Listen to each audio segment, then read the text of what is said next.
നമ്മളെല്ലാവരുടെയും പ്രശ്നമാണ്. എത്ര കുമ്പസാരിച്ചിട്ടും പിന്നെ ഞാൻ അതേ പാപം തന്നെ ചെയ്യുകയാണ്.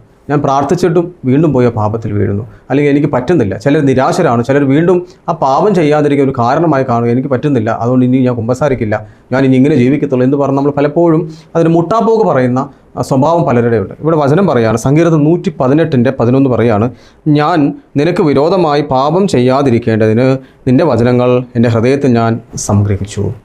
അപ്പോൾ കർത്താവിനെതിരെ നീ പാപം ചെയ്യാതിരിക്കാൻ ആഗ്രഹിക്കുന്നുണ്ടെങ്കിൽ നീ മറ്റു പലതിനെയും ആശ്രയിക്കുന്നുണ്ട്. ഞാൻ അങ്ങനെ ചെയ്യത്തില്ല, ഞാൻ ഇങ്ങനെ ചെയ്യത്തില്ല, ഞാൻ അങ്ങോട്ട് നോക്കത്തില്ല, ഞാൻ ഇത് ചെയ്യത്തില്ല എന്നെല്ലാം നമ്മൾ പറയുമ്പോൾ ഈ ലോകത്ത് ജീവിക്കുമ്പോൾ പലതിലൂടെ നമ്മൾ പല വഴികളിലൂടെ നമ്മൾ കടന്നു പോകേണ്ടതായിട്ട്. അപ്പോഴെല്ലാം ഞാൻ കർത്താവിനെതിരെ പാപം ചെയ്യാൻ പറ്റുന്ന ഏക മാർഗം അങ്ങയുടെ വചനം ഞാൻ എൻ്റെ ഹൃദയത്തിൽ സംഗ്രഹിച്ചിട്ടുണ്ട്. കർത്താവിൻ്റെ വചനം നിൻ്റെ ഹൃദയത്തിലുണ്ടോ, നിന്നെ ഒരു പാപം തൊടാൻ വരത്തില്ല. നമുക്ക് പാപത്തിൽ വീഴാനും അതുകൊണ്ട് വചനം ഹൃദയത്തിൽ സംഗ്രഹിക്കട്ടെ. ഓരോ പ്രഭാതത്തിലും ഓരോ വചനങ്ങൾ സംഗ്രഹിച്ച് പാപത്തിൽ നിന്ന് വിട്ടു നിൽക്കാൻ നമുക്ക് സാധ്യമാകട്ടെ.